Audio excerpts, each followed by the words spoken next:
So look, every year we should sacrifice 1 billion.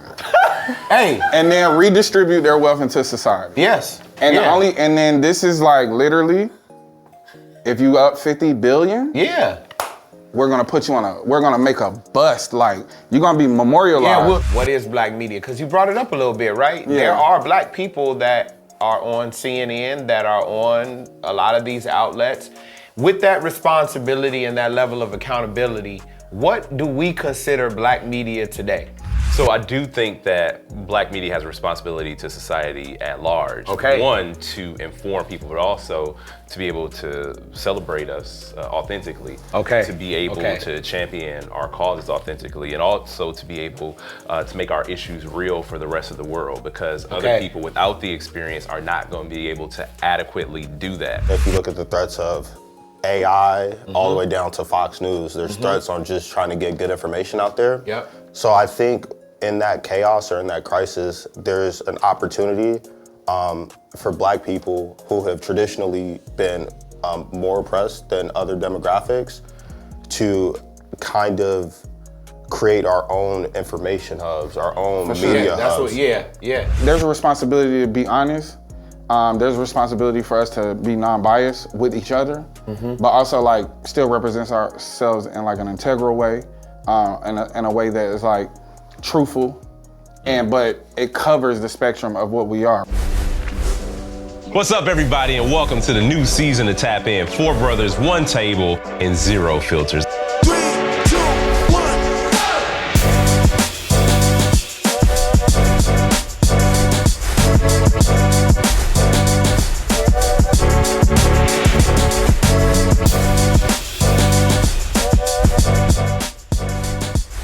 All right, welcome to another episode of Tap In. I am Phil Agnew. To my right is Mandela Barnes, Amo Manny, and we all know your friend of mine, Deanté Kyle. How y'all doing today? Good, man. Yeah.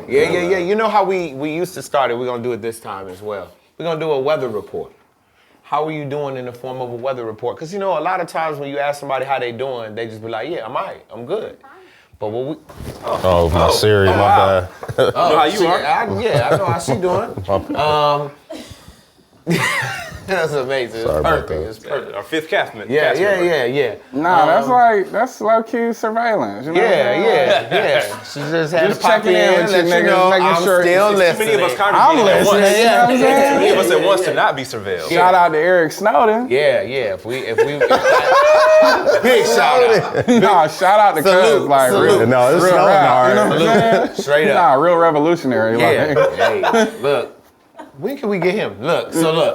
We're gonna do a weather report. Not in America, The weather nigga. part, no, we gotta go to Russia for that. Got to. The weather report is an opportunity for you to tell us how you're doing, but in the form of weather. So I'll say, today, how am I doing?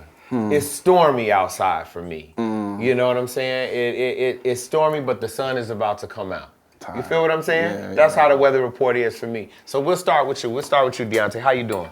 Clear skies, bro. Okay. Clear skies, a lot of wind. Okay. Is the sun? It's Is the sunny sun out? though. It's sunny, but it's A windy. real sun. It's a real sun. It's a real sun. Not that artificial, you know what I mean? It's that real, that UV. All right, how you feeling, Manny? Man, clear skies, man. I'm feeling sunny as well, man. Okay, beautiful. I'm really grateful to be here, and I feel like life is looking up. So yeah, man, I'm good. It's a beautiful California day. Yes, sir. All right, I love it. Yeah, Mandela. it's fall. It's legitimately It's autumnal. legitimately fall. It is Yeah. autumnal, and I say that it's a season of change. Yeah, it is. That's all. It is. That's beautiful. Yeah. All right, look. So let me ask y'all. Speaking of surveillance, First Amendment has been coming up a lot lately. People have been making comments, losing their shows. The shows are coming back to high ratings, but now people are a little bit scared to talk. How do y'all feel about this moment that we're in around the First Amendment? Do you feel like this is a moment where we need to speak up, need to speak more strategically, be a little bit more silent and clandestine, maybe some code words? How do y'all feel about this moment right now around the First Amendment? I think that anytime you engage in self-censorship, then you further allow people to infringe on your rights. I think anytime your rights is challenged, you got to double down. You know what I'm saying? You got to be louder. You know what I mean? I think the thing around TikTok is we started using loopholes for words about trying to find ways to say things without going against community guidelines. Yeah. But I think ultimately, if there was a collective push towards just, no, this is the language we're using. You know what I mean? Like collectively. Yeah. Fuck if the video get taken down. Yeah. We're gonna collectively continue to use this language until y'all agree with us. Or shut this whole app down. We'll shut the whole thing down. It'll be worthless. What if we just do a mass exodus because you don't want to let me cook? You know what I'm saying? You don't even have to do a mass exit. Just do a mass, like, infringe on the terms of a service. And then, like, get everybody, all right, let's all just get booted then. Yeah, let's just all get Then what's left? What's left to TikTok? Yeah, because, you know what I'm saying? I think allowing, like, the fear part is how people gain control over you. It's like, well, I don't want to say this. I don't want to say it. No, say it. But let me ask you this. You are somebody who I've known and known you from afar, but to be a fearless speaker. You talk about things when they happen, but you also have a little bit of protection. Your high visibility allows you to be protected, right? Correct. So for somebody, an everyday person who's looking and seeing, oh, if I speak out, I could potentially have ICE knocking on my door. Or I could have the police pulling me over. Do we have some advice or counsel for people like that? Not just on social media. You think they need to double down too? In a situation where it's gonna put you or your family in danger, those are like situations that you gotta be mindful of. Word. But you gotta navigate that correctly. You know what I'm saying? Because even like the way that people see me now is the way that I've always been. True. So like I'm saying that because I literally was like, I'm not gonna change how I speak. Right. So it's either gonna rock or it's not. Yeah. You know what I'm saying? Yeah. And it's like, if it don't rock, it don't rock. But I think just people was like, man, you say stuff all the time and they don't flag you. I was like, cause I be saying it anyway. Right. Right. I done had account ban warnings, all that. I don't care, bro. Take that account. Take it. Yeah. I'm gonna make another one. Yeah, it You know has what to I'm be saying? said in this time. You're a comedian. I want you to jump in, but comedy is, and we've been talking about this for years, that comedians don't feel like they could get canceled, or how do you feel about this environment today around speaking out, speaking your truth, whatever it might look like? Yeah, so I'm of two mindsets. Like, as a stand-up comedian, right, free speech is very important. But I think that language was kind of hijacked by the right or more conservative comedians, or maybe edgier comedians who just wanted to say certain words, certain things out loud, and they were kind of using it as a proxy. Right. You know what I'm saying? I just want to be racist. But comedians? But that's the art form. You're supposed to kind of dance around with language to either touch on dark subjects or elicit laughter. That is, the art form is transforming how you speak in a way that may be a little more humorous to other people, because it's a give and take between what you think is funny and what the audience thinks is funny, and you have to find a balance between that. And then as a non-comic, I think to the points that Deanté and Mandela made earlier, it's important not to kind of comply in advance when it comes to like your First Amendment rights, because you see it a lot with certain things such as we've traded a lot of privacy. Siri's listening right now for convenience. And so are we trading speech for views or for dollars? Right. It's that same kind of thing. So to your point, it's not necessarily if someone doesn't have a platform, they don't necessarily have to do something as much as they just have to not concede ground, if that makes sense. So that's kind of how I look at it. Okay. Mandela. Well, that's the thing. You just saw that video the president said we took away the First Amendment, right? Like, that's always been the attempt, because people have been silenced, whether you are in comedy or especially politics. Like in politics, you got so many people who are just afraid to say the right thing because they have seen their whole careers just come to an end. Which is, it's bad, because the will of the people is never actually realized, because it seems like the people who try to do the most good, they can't speak. They can't speak, or they say something, you upset the apple cart, all of a sudden, oh, what's going on here? Like, it just seems like this whole just jostling of the system, and all of a sudden, you just can't take it, right? Like, it's been the case. It feels like it's going to continue to be the case, and with money equaling speech, that just makes it even more perverse. Citizens United, Yeah. Okay. Yeah. Do you feel like you can say what needs to be said? There've been a lot of times. There've been a lot of times where I just been like, sometimes it's not even worth the headache. Okay. Sometimes you got to wonder if the juice is worth the squeeze. It's a real thing, and it sucks. There've been times where it has really sucked. Like, you can talk about one thing, you can't talk about another, right? Like, it's not enough time on the show to even go too deep into it. Yeah. Maybe I'm even censoring myself right now. Right. You know what I mean? Right, like right. this, I'm. You don't have to, but you're thinking about it. It's always it's a a thought constant that you thought. might have. Yeah. That something you say might have consequences and repercussions. And I've had a conversation with somebody all the time, or I've had multiple conversations, but a person who I hold in the highest regard. Yeah. And it was just like, just because you're right, was it the right time to say it? And that's something I struggle with, because you can have all these ideas, and if you get sidetracked at one point, in one particular instance, all of a sudden you have zero ability to do any of the things that you wanted to do or have tried to do to make a difference. Right. And you are constantly weighing that. It's like, okay, do I sort of let this one slide, but keep it in the back of my mind just for the bigger picture? Because if I'm all the way out the game, if I'm completely removed from this, then that means my voice is completely gone. And other people are also making that same sort of calculation, where you want to do the right thing. You have the best intention in mind. Yes. And it's not even a person doing harm. Yeah, It's a I get person what who you're is saying. not, stepping up all the time, like, in the way that people would want you to.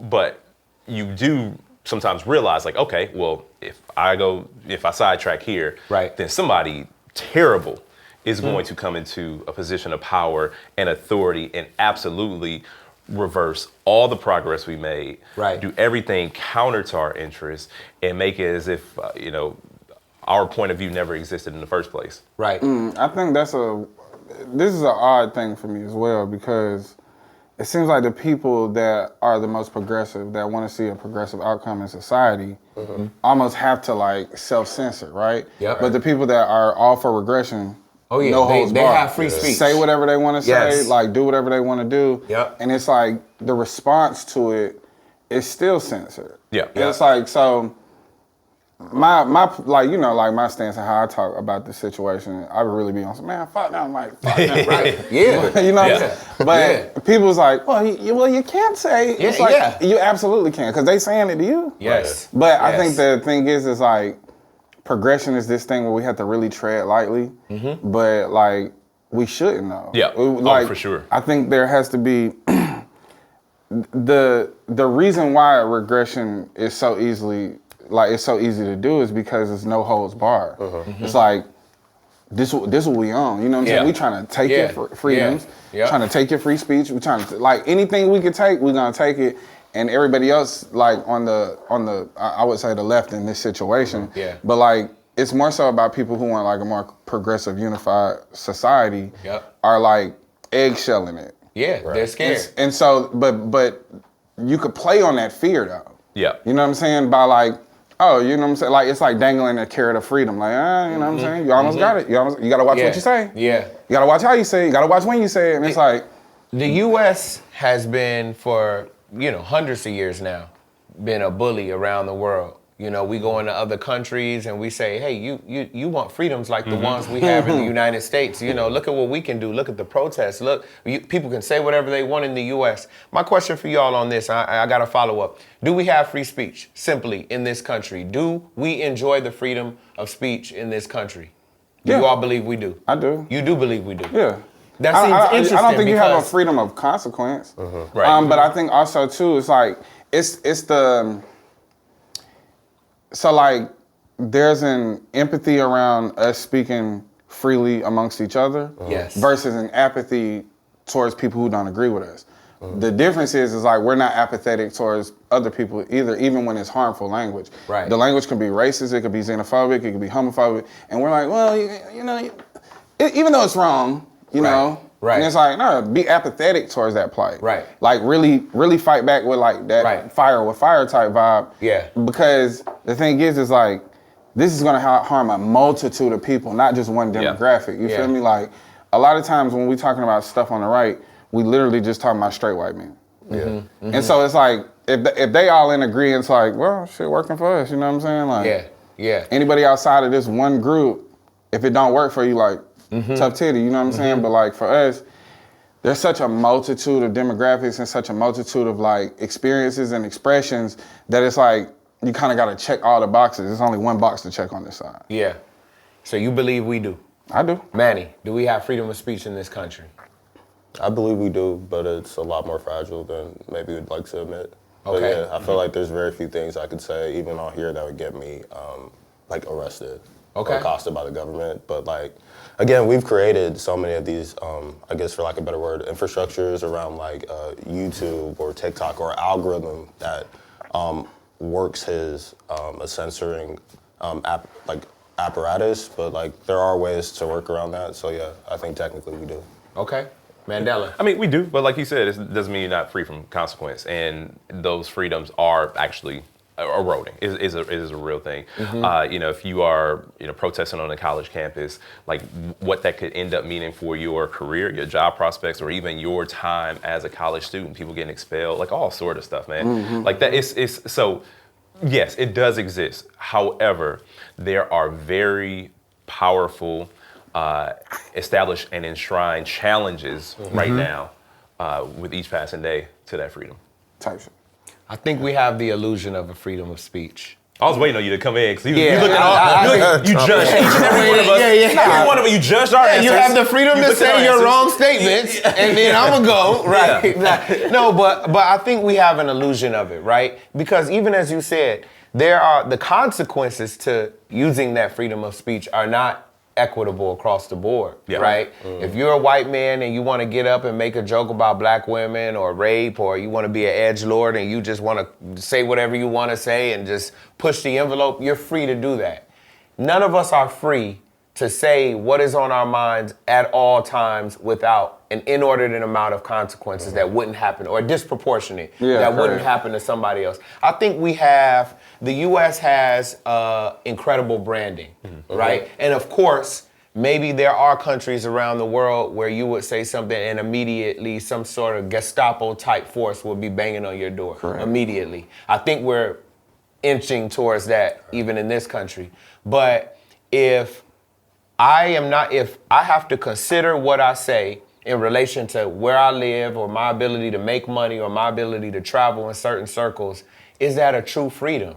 You know, is that a true freedom? You know, and that's what I wonder when I'm asking about freedom of speech. Some people say, yeah, you got freedom of speech because we got the Second Amendment, you know, the consequences in the Second Amendment. But it's something that I think we should, I actually, even though it sounds like I do, don't completely disagree with you all, right? Because we do have the ability to say words. Yeah, that's the ability, right? We have the ability to form thoughts and say words. Yeah. But the consequences for any of us, or a woman or an immigrant, for them saying the same things would be career suicide, could be houselessness, could be being deplatformed, or it could be worse for some other people. So I think it's a real conversation for us to really dig in on. I want to get to something that you represent, I think, very, very well, right?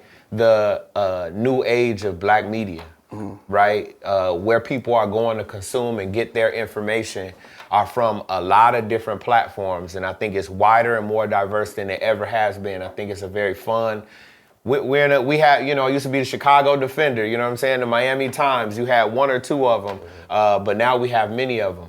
How important do you think in this age where we do have 3 out of 4 have said we have freedom of speech, right? So we'll go with that, the majority rules.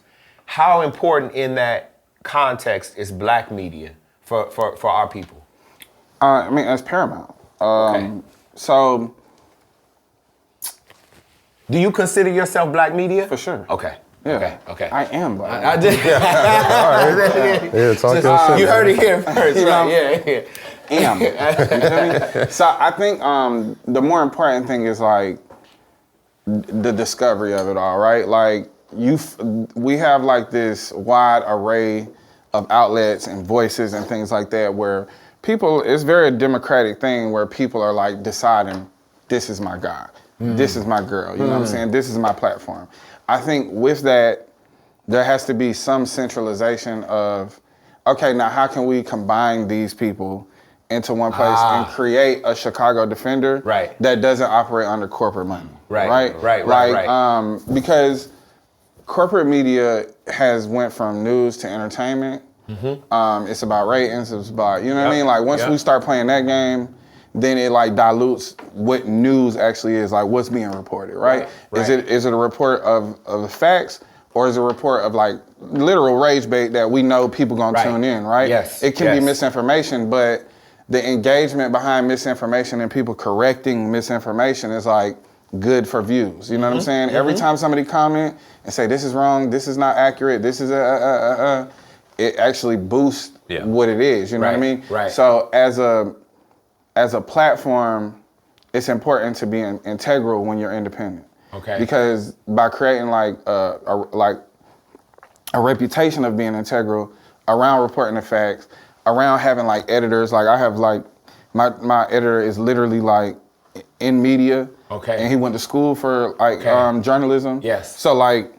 even though he edits these videos, there's editor notes, there's things that point to the facts, there's I a level misspeak. of thoroughness that people may not see because you make it look cool and easy. Correct. You know what I'm saying? And also you make it look off the cuff, but there's a level of thoroughness. Well, so it. I mean, a lot of it is just like I've taken the time to research and study, but I'm not like reading from a script. Yeah. So if I misspeak, there's editor notes there. That's like, no, this is actually what he meant. Right. And a lot of times it's just around numbers. Yeah. It's never really about like The substance. Yeah. So like, I think that there has to be some sort of unity amongst Black media where we're engaging with all demographics, right? So the thing is like, in the political landscape, I represent one demographic of person, right? So like, as inclusive as I am, when I say Black people, I mean all Black people, no matter what your expression is, no matter what your background is. You know what I'm saying? And I appreciate that about you too. Yeah, for sure. Like I'm trying to get rid of all that diaspora shit because I can't be segregated with people from one difference. You're right. You know what I'm saying? Yes. There's so many common themes in our cultures. It's like, only difference is where we was born. I ain't fucking with that. Yeah. But I think that as we kind of like gain platforms, right? So what's the female-led platform that speaks in the same vein of truth and substance? There's a political aspect to it, and it's also a very communal aspect. And how do you bring these conglomerates together? Like, if we talk about literacy being an issue, then how do we get into printed media again? Yep. And then also like create a network of places where the messaging is very progressive and forward, but there's also a very represented base there. Yep. I think there's a opportunity to recreate the Essences, the Jets, the Ebonies. Yeah. There's an opportunity there, right? Yep. And even in hip hop media, there has to be an opportunity for us to like not be a Twitter page and hiding behind shit like disparaging the art form for rage bait and for clicks, but like actual media that cares about the culture of it, that cares about the music and the craftsmanship of it, and reports on it as is. I think we've lost a lot of that. When we get into these digital spaces, it's like a free-for-all. For people who are very forward-facing, like exalt them, but then how do we get them together to create like something centralized for us? Something centralized and something accountable. Correct. I think Black media has to be accountable to something. You were about to jump in. You said you was... Oh man, just to kind of piggyback off what both of y'all said in regards to how you broke down freedom of speech, like, yeah, by the letter of the law, I think we do, but you said even if that were the case, if society isn't equitable or the consequences for a different demographic are more harsh than another demographic, you don't truly have free speech. And I agree with that. And kind of in that same vein, also, if you don't have freedom of information, I don't think you could truly have a free speech, because that kind of warps your ability to have a solid opinion. And I think there's thank you, bro. I think there's kind of a misinformation crisis in the nation. Even if you look at the threats of AI all the way down to Fox News, there's threats on just trying to get good information out there. So I think in that chaos or in that crisis, there's an opportunity for Black people who have traditionally been more oppressed than other demographics to kind of create our own information hubs, our own media hubs. You know, because anti-intellectualism is harmful. It is. And so if the broader country or the broader demographics of this country are making those mistakes, in my opinion, then we have an opportunity, especially in Black media, to as best we can insulate ourselves from those type of mistakes. Absolutely. To kind of put ourselves in a little bit more informed, maybe even powerful position for the generations coming forward. Because I think without that good information or freedom of information, you can't really have free speech because you're almost brainwashed. Yeah, I mean? Yeah, for sure. Now, obviously, Manny, you're more than a comedian, but I have a comedy-focused question for you. Do you think that in that information hub, in that kind of black collective consciousness, that comedians have a role in that? You know, some of my favorite comedians are, old Dave Chappelle, George Carlin, not black, but a political mind, Dick Gregory, right? Who used humor. And they would literally say it hurt so good, right? It made people laugh through their pain. Do you believe that you or other comedians have a responsibility in this age where we're talking about a lack of quality information to use that platform as a space to be able to inform, move, agitate black people or the society writ large? Yeah, I think that's a great point. When you talk about the greats in comedy, Dick Gregory, Dave Chappelle, myself, obviously. Yeah, absolutely. The Pantheon. You know what I'm saying? Mount Rushmore. The Mount Rushmore, you know what I'm saying? Our greatest minds, you know? You know what I'm saying? Guys, it's an honor to have you here. And I misspoke earlier, not including you, man. It's And I'm all sorry, good, man. Come man. on, y'all. Yeah, Come let's- on. It's all good, man. Let's not take this man's presence for granted. you know? Yeah, right. I'm so sorry, man. I'm so sorry. He didn't have to be here. He did have to be here, but you are. Thank you, man. Thank you. The budget got to be crazy. It has to be crazy. The sun. Hey, man, it was a nice room. I'm not gonna hold you. Shit.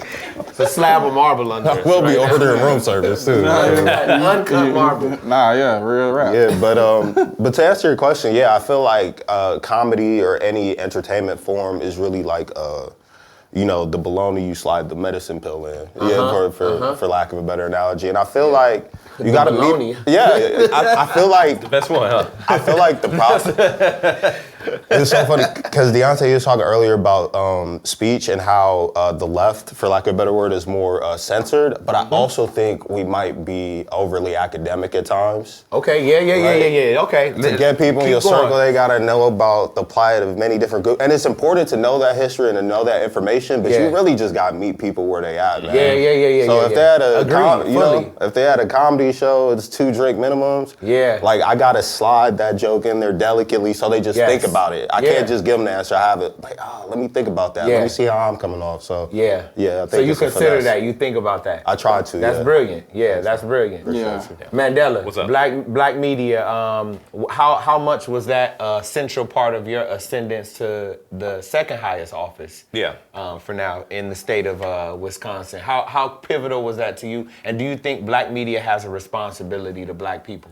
So I do think that black media has a responsibility to society at large. Okay. One, to inform people, but also to be able to celebrate us authentically. Okay. To be able to champion our causes authentically, and also to be able to make our issues real for the rest of the world, because other people without the experience are not going to be able to adequately do that. And with the decline in black media outlets, or black media properties being bought up and no longer being black owned, so much of the experience doesn't necessarily come from our lens, and therefore so much of the way out of our problems, our struggles, our challenges aren't necessarily from our vantage point, so they're never truly accurate. Right. And it keeps us spinning in circles so often.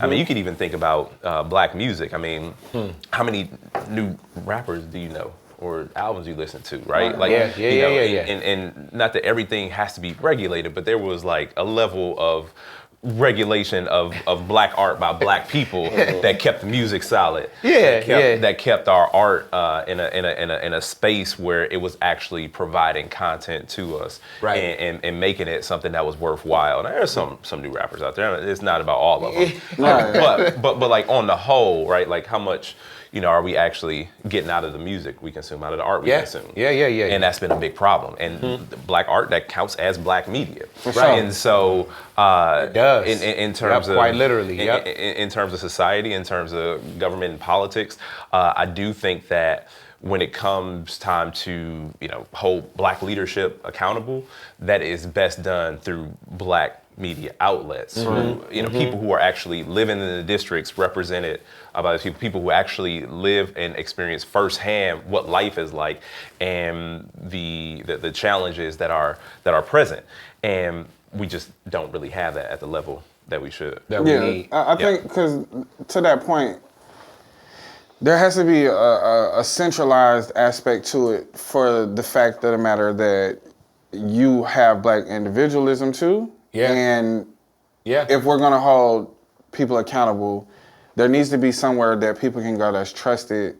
Yes. That we know that Places, because the more there are, the more like they're just like a self-governing and accountability just gonna happen. That's why I mentioned like a multitude of like you got Jet, you got Ebony, you got Essence. Because it's a celebration, but it's also a critique, right? Like, but this is us being critical in a real way. This is not like a tweet. Yeah. I think because regardless of that, a tweet can come from anybody. And and it could be anti-Black with a Black face on it. Yes. And we don't know the difference. Yes. You know what I'm saying? Like, so this is why like there's no parallels on Twitter to any other platform, because on other platforms you have to put your face forward to say what you're saying. And on Twitter you could just type it out and you could put a Black avatar on it. And we're seeing that. We're seeing Russian bots. We're seeing, and it's infiltrated it, but it's also like a thing, even to the point about Manny and stand-up, like Josh Johnson does a really good job of constantly engaging the political climate, but doing it in a real way where it's like representative of how he really feels, but also takes into account how society feels about things, right? On his side of the coin. And I think that when we start talking about anti-wokeness or anti-intellectualism, or people saying, oh, like I can't say nothing, well, like the thing that you're trying to say is harmful, right? Right. Yeah. If it's funny if I say a joke right now and I'm dying laughing, and niggas is like, right, then that's not funny. That's not funny. Yeah. You know what I mean? It's not that we don't get it. Because it's not a silent show. Yeah. Let me ask y'all real quick. What is Black media? What is Black media? Because you brought it up a little bit, right? Yeah. There are Black people that are on CNN, that are on a lot of these outlets. With that responsibility and that level of accountability, what do we consider Black media today? Well, we don't have to name names. We can, shout out Roland, but shout out Ashley. We got the Root. But what is Black media today? What is that constellation that you're seeing out there? I think the most important thing is to put it in a historical context. What is the lineage of Black media, right? And so like, is the plight still the same? Is the sentiment still the same? Is it existing on a spectrum of like covering Blackness, right? Because it can't be monolithic, because we know that that's not what we are, right?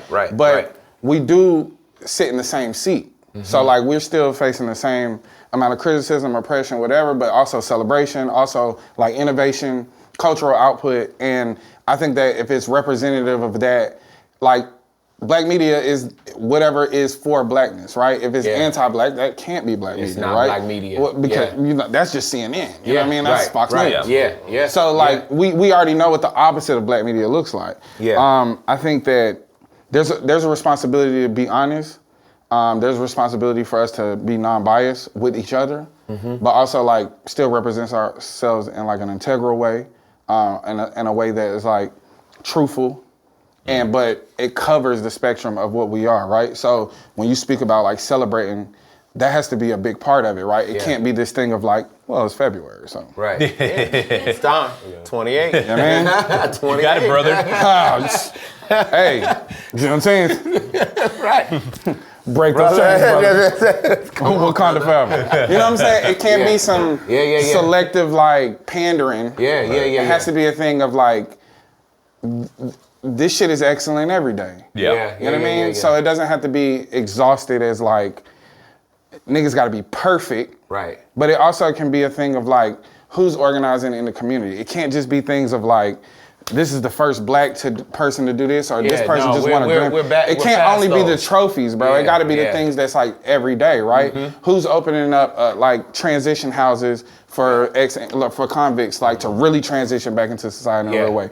Because if we don't cover those stories as well, and we only have these like triumphant stories, then the excellent part gets exhausting. Because everybody can't. you know what I mean, be the first to do something. Everybody ain't gonna have a trophy. And won't be. You know what I'm saying? Yeah. But if it's not represented on a scale of like, yeah, these are all the points that are being hit, and it doesn't come with nothing shiny, but it's important, and it's important for our progress. That has to be highlighted too. Yeah. In this moment right now, we've already talked about free speech and that black media and black people in media have a responsibility. I'm wondering how you all are feeling about the administration. You know, there's a lot of fear going around. What? Jesus. I'm wondering how y'all feeling about the administration right now and the threats that they're putting out. So it's my take, right, that what this administration does is operates in a lot of fear, right? We talked about it a little bit earlier that black people, immigrant people, women, there are a lot of groups of folks who feel like, hey, I don't know what this administration is gonna do, so I'm just gonna stay home. I'm just gonna chill out. But if we really look at the letter of the law, which they have manipulated greatly at different times, but if you look, what they have right now is more of a shock and awe campaign, right? That is making us, they can't say you can't speak, but what they'll do is they'll hurt someone who does speak and then say, hey, you know, don't do it or that'll happen to you, right? And so we see a lot of communities that are just holding back, staying on the sidelines saying, hey, that's not me, that's not for me right now. In this environment, do you feel that we have a responsibility to be more active, right? To prove that this administration isn't as powerful as it says it is? To talk more, to say more, to use all the power that we have on the ground and in the media, in the halls of government? Or is this an opportunity, like some people say, that we just need to wait and see? We need to wait it out. We don't know what he's gonna do. We don't know what they're gonna do. So we just need to wait and be on the sidelines. Yeah, so excuse me. Yeah?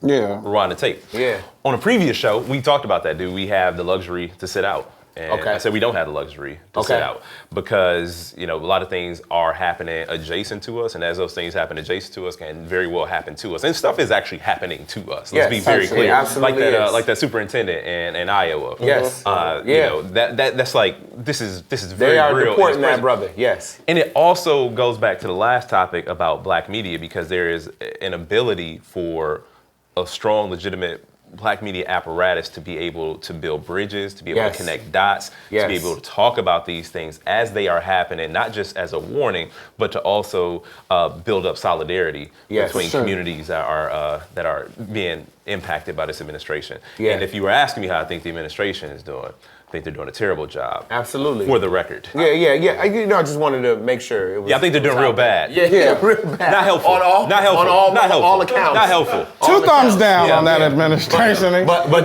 this administration does a lot of barking. So let me right? piggyback on what you're saying, right? I think that if we're going to talk about black media, let's make a point that you can't sell information, you can't sell identity, right? Mm-hmm. So like, oftentimes when we're in this society, like the end goal of capitalism is to cash out. Right. You know what I mean? Right. So if we have a media platform that does really well and is very informative, and a conglomerate comes and say, we want to buy your company for $50 billion.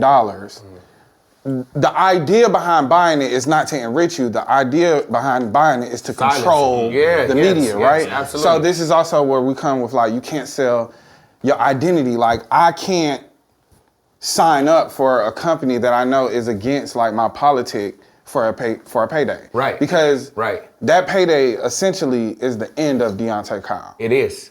You dig what I'm saying? Absolutely. So it's like there has to be an integrity about not cashing out. Yeah. And then to the point of the administration, we have to understand like what that administration is and what it's up against and how it operates, right? Right. So there's a two-facet part of it where there's a class solidarity amongst billionaires, right? That doesn't exist within the middle and lower working class people.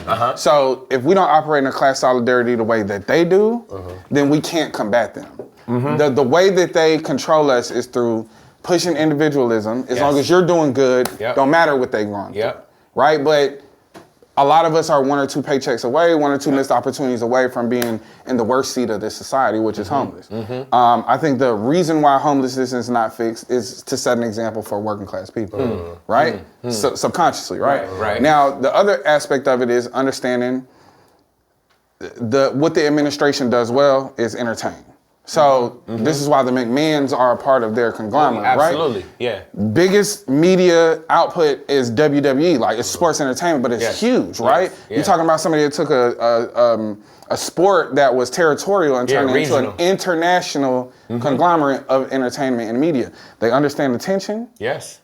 And how to keep attention. They understand how to like prop up attention. Yep, heels. They understand how to make a They bad understand guy, these how to- dynamics of storytelling that always exist, but are amplified when you control corporate media outlets, right? So if we have a MSNBC and we have a Fox News, this is the heel and a baby face. Right. It's blue and red for a reason. They like to operate in these colors. You know, Target and Walmart, they have the same shit. Right. 2 different colors, 2 different vibes, right? You know what I'm saying? This is Walmart's very Democratic, Target's very Republican. Right, you know what I mean? It's not a lot of people in there. Right. Very clean aisles. Target, It's Target. Yeah. But we don't go there no more. You did. Right. Type shit. So I think that we have to like put that into the scope of the way we think about things, not reacting. But like, if you go on offense with these people and understand what they're doing, then you understand how to combat it. So if you say, if there's like, oh, ISIS is showing up in Charlotte tomorrow, right? And then the people in Charlotte see ICE show up, the working class people had to say, we're not going to work until these motherfuckers is off our street. Right. But because we operate in an individual and what I stand to lose, and we don't understand the power of what we do when we do things collectively, right? Now we understand what it looks like when we don't spend our money. Right. Because we see the hit that Target took. We see Starbucks and the hit that they took. Right. And we see how they try to remix it when it's like, oh, guys, remember, Black History. It's Black History Month. What are you talking about? You're not shopping here. This week only. Only this week. We're giving away flat screens for $75, nigga. Come on, 65 inch? Come on. You don't want that 65 that? inch. Whole time is high sense. Right. And they don't sleep on the high sense. They don't want that high sense. Not the Roku, man. They don't do it like that. I'm a Roku nigga. I fuck with the Roku. You know what I mean? I'm fucking with that. Roku is pretty good. Roku's pretty good. You know so easy to navigate. So easy to navigate. Best screensaver. Roku City. Well, Roku City, you know what I'm saying? They need a tap in channel. They do. But so what is app? So if we know that this administration is about entertainment, about creating baby faces and heels, right? For those that don't know, this is the one you love, the baby face, the one you love to hate, that's the heel. Right? This is the Rock versus Stone Cold. Yeah, they know how to create drama. How is that informative for how our people should move right now? How do you see that as informative? Because I would say they also are really good at redirection. So they have us focusing on an supposed assassination over here, right? While they are not releasing files, while they are ramping up police budgets and National Guards are going into states. How do folks navigate all this chaos right now that they're throwing out because they are an entertainment machine? How is that informative for people?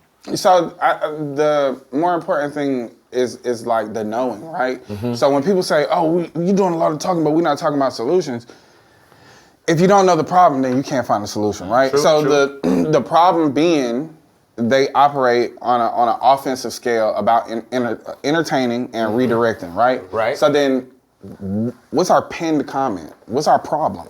What is our problem and how do we focus on that? When we decided it was all Target, it was such a targeted boycott and it wasn't widespread that it had such a tremendous effect. It's easy for people to get on board with it, move with it, right. So don't do it. And so then we need people that, for one, know how to cite sources. Like, where is this problem coming from? Who knows how to follow the money?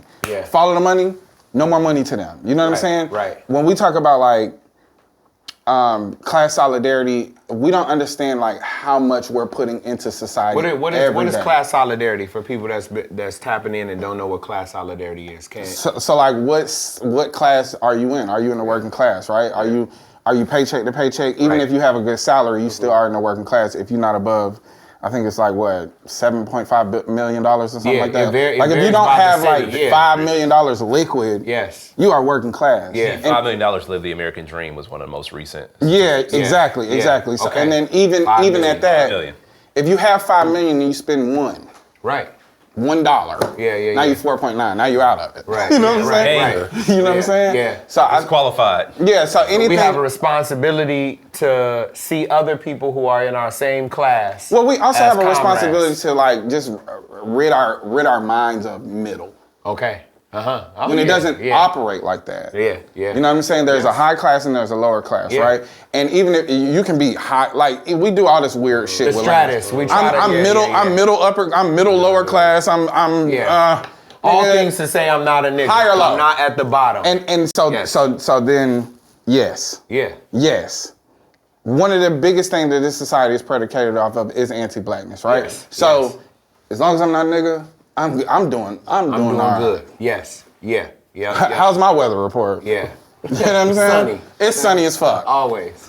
Yeah. So we but- have a responsibility to see people in our same class as I mean, people that we can. how you know, we both drive forklifts, my nigga. You ain't better than me. Right. Yeah. We both driving the forklift. We do. Yeah. You know what I mean? Your Yeah. mom's sick. Your mom on the insulin right now. She can't afford it. Yeah. So it's like comparatively, there has to be a situation where we address what race really is as a divider. Mm-hmm. We address like what gender really is as a divider, and talk about like the people that control this society operate with the money. Right. And at the bottom line of it all, money is the thing that changes things, right? So I can pump misinformation into the media. Because it's also speech. It's also speech. Yeah. Right. Yeah. You dig what I'm saying? Yeah. So yeah. I think that there has to be an understanding of like what we wake up and do every day. It ain't just about our bills. It's a fact that we keep society going. So when the situation happened in Colorado where the truck driver's brakes went out and he unfortunately killed a family, this is a situation where this is some shit that can happen, right? This is an occupational hazard. But he did everything he could to mitigate the situation the right way. But we on the road with vehicles that weigh 70,000 pounds. Shit like this can happen. It's unfortunate, but he shouldn't get life in prison, right? And so when they was trying to give him life, all the truck drivers said, we not moving anything in or out of Colorado. Right. They reversed that decision quick. That's class solidarity. Yeah. You dig what I'm saying? Yeah. So like, but if we operate that like that in all spaces, air traffic control, that's a working class job. Yeah. TSA. If they say, okay, ICE is in Atlanta, I'm air traffic controlling at Hartsfield Jackson, I'm not doing the job today. Yeah. Until ICE is off the street. What I'm hearing from you is a consistent thread of organizing. Because they are organized. There right? has to be a level of organizing, right? All the time. Whether you're in government, whether you're in the entertainment industry or in a comedian, there are unions, there is organizing that's important. And for me, I think that's what we need to elevate for people all the time. We are against people who are heavily organized, have remained organized, have a plan, and move that plan and strategy consistently, right? And their strategy is for us, the age-old, divide and conquer, right? Case in point, right? Individualism. So the facet of MAGA that is against everything that's not white. Right. Immigrants are a problem. Immigration. Yeah. We gotta get rid of. We gotta build the wall. Right. You on a farm, my nigga. Yeah. You ain't out there harvesting. You ain't harvesting nothing. Yeah. So then we get rid of all the people that actually make your farm work. Yeah. And now you done went belly up. Yep. And you're looking for somebody to come and do some relief for you, but the reality is, you ushered in your own demise. Yes. Because you're thinking about the main divider, which is race. Yeah. You think about the main divider, which is status in America. So immigration, no problem. When we say, hey, we freeing up the West. Right. You know what I'm saying? We got everybody on their reservations. You come over here from Norway, you come over here from Switzerland, you come over from land, man, as far as I can see. Go get it up. I mean, that's real immigration, bruh. But it's not a problem, right? So when we talking about people that's coming to like seek opportunity, because 9 out of 10, we destabilize their economy. Yeah. To bring up, these niggas they playing a big game of chess. Yes. Right? Yeah. And so like when we don't understand that we are pawns in that game and we start pointing at other pawns Right. about how we move, Right. then, you know, they just They keep just putting cooking. niggas in check. Yeah. I mean, they chess master. They just ching, ching, ching, and they playing the game against themselves. Mandela, you have a history of successfully organizing and winning. Has that shifted over time? Do you think organizing is still important? Organizing is always important. Like and the thing is, when people get to a point where they say or feel that it's not as important, that's when it all starts to collapse. Because Right. as you mentioned, they are constantly organized. They are doing their thing. Their organization looks a lot different because it's mostly just moving money. Right. It's mostly just moving resources. Yes. But those resources still have to be organized in a particular way for it to work. So for us, only thing we really have is that class solidarity. Right. And that class solidarity has been lost. You could look at, and shout out to us being in Detroit. I don't think we mentioned it yet. Big but shouts. we can talk about organized labor and how so many of the gains for Black people in this city, what made Detroit what it was, is because of class solidarity that was brought to you by organized labor. And there is a reason there has been this attack on organized labor over the last few decades, because the wealthiest interests in this state, in this country, have all come together and said, no, we want more, we want a larger piece of the pie and fewer crumbs for the people who are actually doing the work. And so as a result of, attacks on unions, we see whether it's home values, net worths start to plummet, quality of life for Black people, for brown people, for immigrants, people who moved to this country, who found a way to get ahead, who found a way to belong because they were able to join a union, work side by side with somebody whose life was totally different from theirs. Their experience was totally different, but they had this one thing in common, and that was providing food for their families, putting food on the table, being able to keep the lights on. And that brought people together in ways that we have not seen since. And so organizing is a must. Organizing is required, especially in a moment like this when resources have become even more so consolidated. When we have an administration that is working part and parcel with large media entities, large wealth building entities, and tech companies, everything. Like this stuff is all of it. It is all working together. And we are who it's working against. Correct. Regular, everyday people. And the only way to not become a subject of this sort of authoritarianism, technocracy, technocratic rule, like all this stuff, or the only way for us not to be, subject to it is for us to come together and organize like what was the case before. Because, we're on a real bad, dangerous, scary path. We are right now. Our data is being, monetized, manipulated, used and abused against us. Correct. Our own identities, like who we are as people, our existence is being weaponized against us and weaponized against our own people. So the only way out is recognizing what we do have in common with each other is so much more than we have in common with the people who are now becoming overseers of our entire existence. We need people joining organizations. We need people organizing the streets. We need people speaking up. What does it look like in the next year? Well, the tough part is how fractured our organizations can get because of minor differences. Ego is always there. Money is always there. It's tough because when people are used to getting so little, when you get a little something, it can easily change and manipulate a person because so many of our people are actually on the brink. And what little piece they get can be life-changing. And it's hard to fault somebody who can change, who has an opportunity to see their own lives change, to see their families' lives change. And whatever generations come after them because they've never experienced any sort of peaceful, calm, or comfortable existence in this country.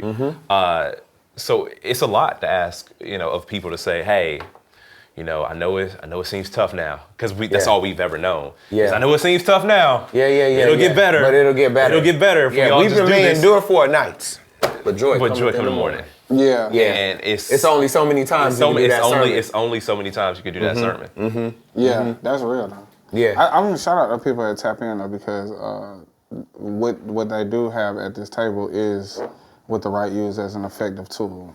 Politic, media, comedian. So I think that there's an aspect to it where it's like there's an understanding too. I come from a working class, like I'm a blue collar dude. So it is very hard to ask somebody to like stop. Yeah.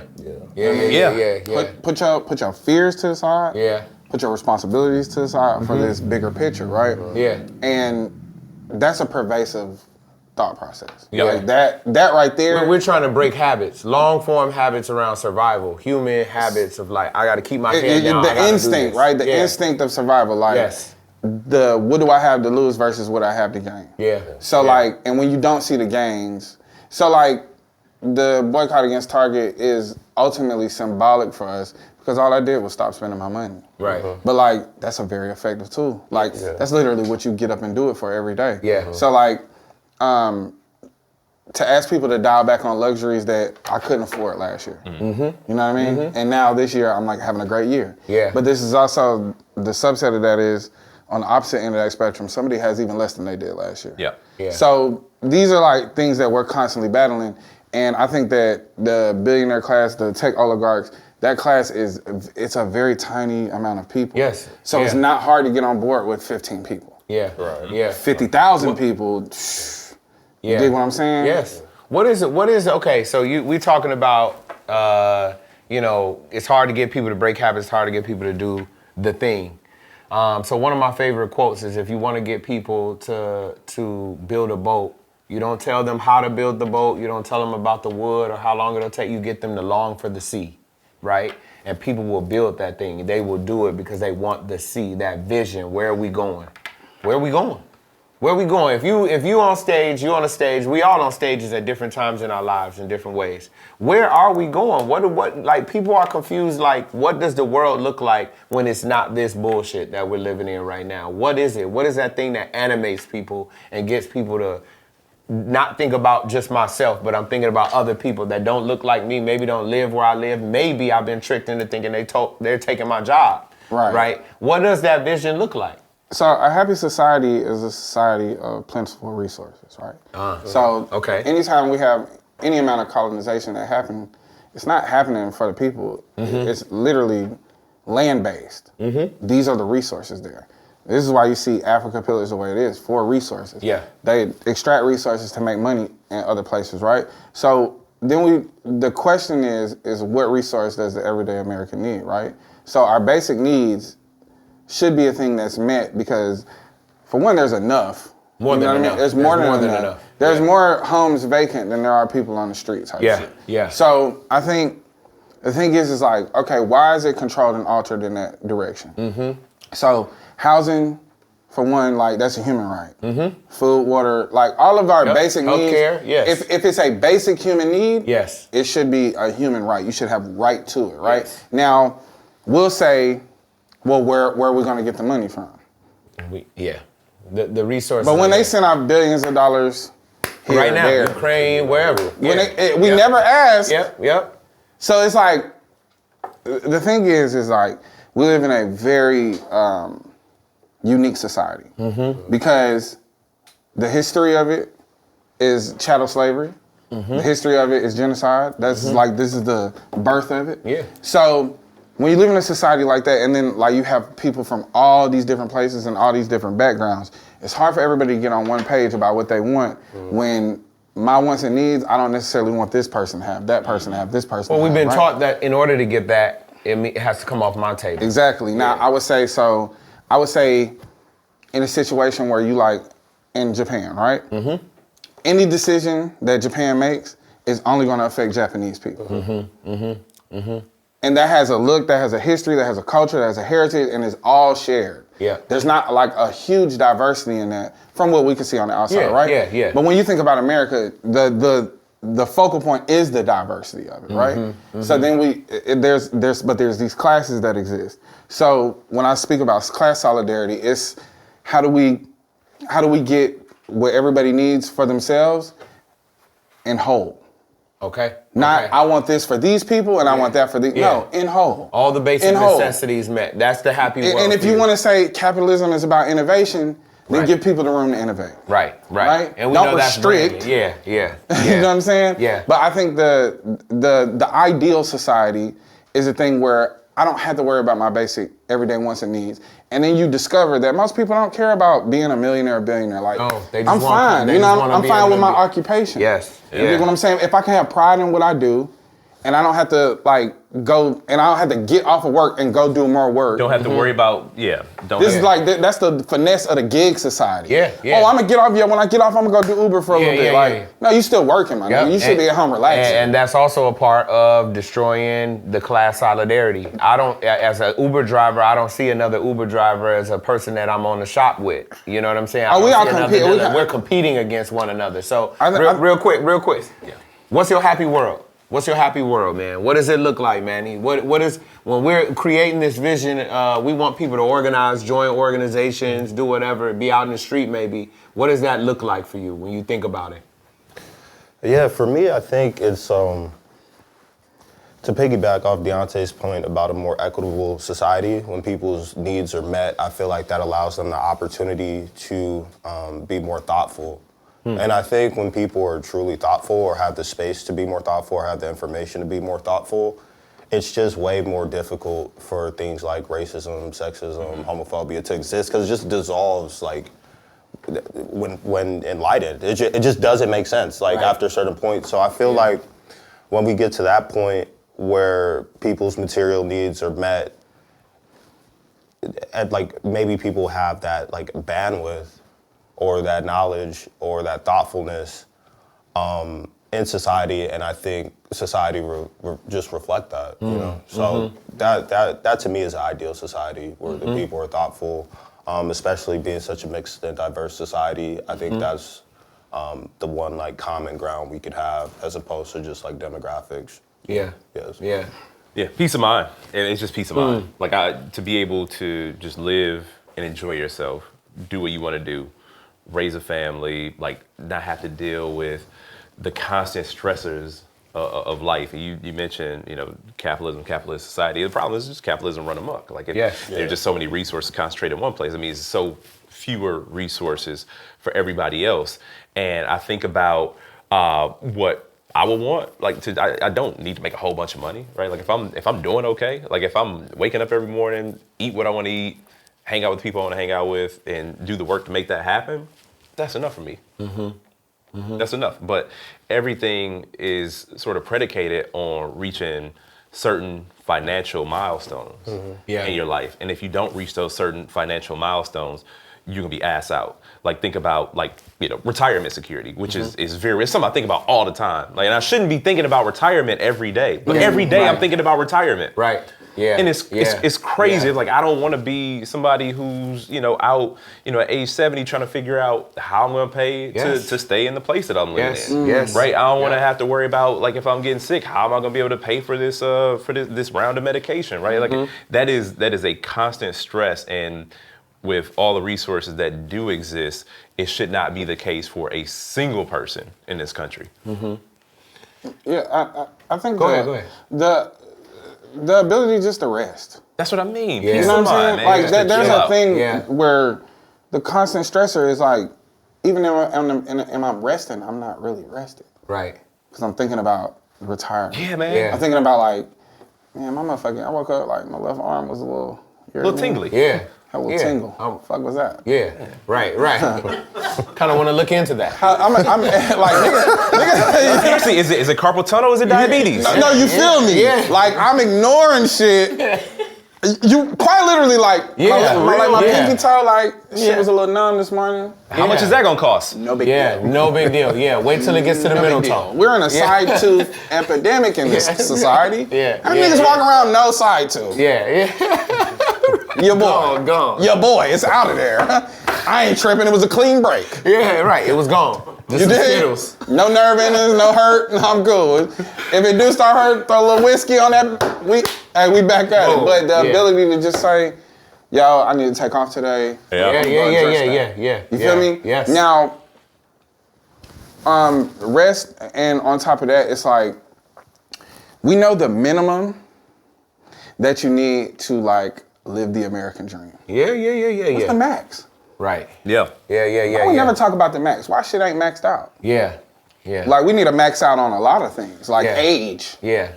Yeah, bro. If you could like walk into the retirement home and niggas ain't none the wiser. Yeah, it's probably time for you to get out of office. Right. Yeah. Yeah, it's right. Yeah. Little ageism. Yeah, but it's time. It's time. You know, you're 65. My nigga, go sit down. Go sit you down. did enough. Yeah. You've done enough. You can't work at a lot of places. Actually, 65 years ago, totally different country. Right. You can't even keep up with these vibes. Yeah. Well, so like the thing is like, what's that? Like, why aren't there any studies into like physically, like from a psychological standpoint, you ain't no happier with 500 million and 350 Yes. million. And that's the thing too. It's like Okay, so like, so cap don't it. get then. happier. Okay, we're gonna keep you on a return In fact, it starts to go in the reverse. Yeah. You get less and less happy. You get more and more worried about losing it. That's and what you're because gonna the get. economy and economic opportunity is all gamified. Like it's just, you are essentially you're trying to get the most, and it doesn't matter. And then once you hit that certain point, your fear of losing it all keeps you pushing on for more, and you don't. Losing what? The fifth house? What? Well, look. Right. 350? We got you every year. You're producing on society at a crazy rate. Yeah. Nigga. We got you 350 We have million. maxed out on the show today. Oh. So, for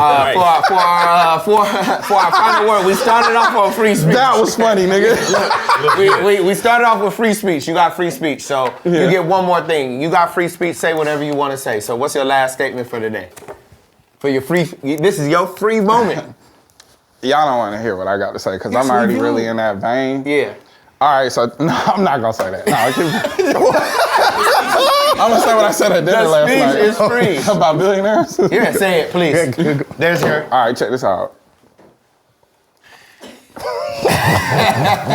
Wait, y'all went to dinner last night?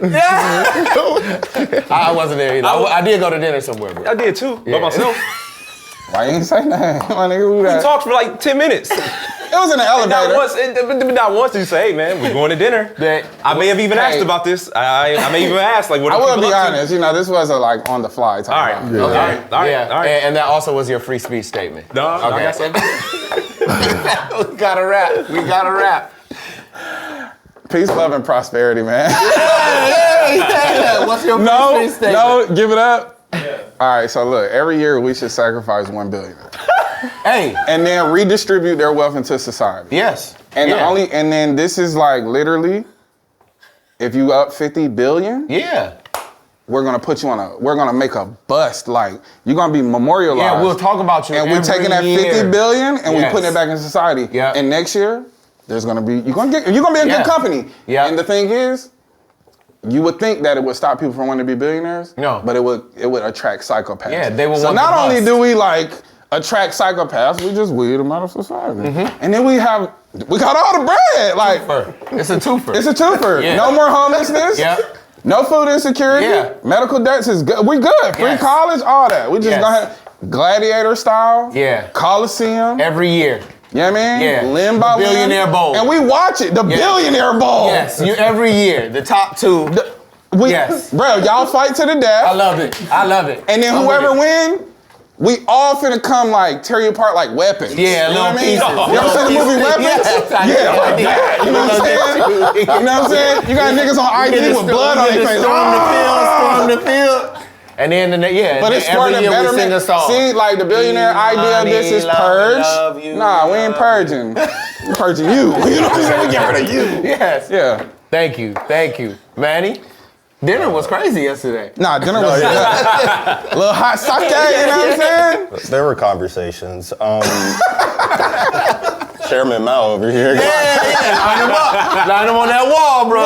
Line him on that wall. You know what I'm saying? We'll pledge allegiance to these niggas like, bro, we live in such a great society. Thank you so much because of your sacrifice. Yes. That's so funny, man. Okay, well, I'm running for office, so. Yeah. You should. The Mandela, watch out. Manny?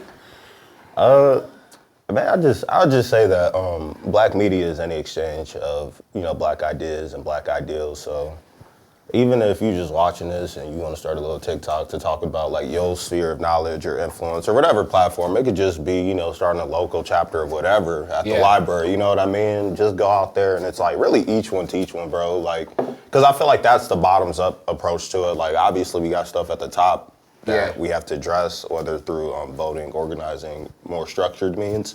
But yeah, from the bottom up, just, you know, just talk to your bro, keep people as educated as you can, and yeah, that's it. Yeah, thank you. Yeah, I'll offer a milder version, maybe a spelling bee amongst billionaires, and the one who loses, you know, loses their fortune. Yeah, and it is redistributed. You know, my arm wrestle if you want to get crazy, you want to get crazy about it. But I do want. I just have to put that milder version out there. But I will say though, you know, I just want people to believe. Yeah. That's the problem. Like so many people have just like lost any sense of optimism. And again, I get it. But if people truly believe that better is possible, then better can happen. And I don't want people to lose, you know, sight that, you know, if you want things to change, it may not happen right away. But together as a collective, we've been through a lot of stuff before. I know that's very cliche. This is just a new struggle, a new challenge, and it's time for new leadership to step up and meet that moment.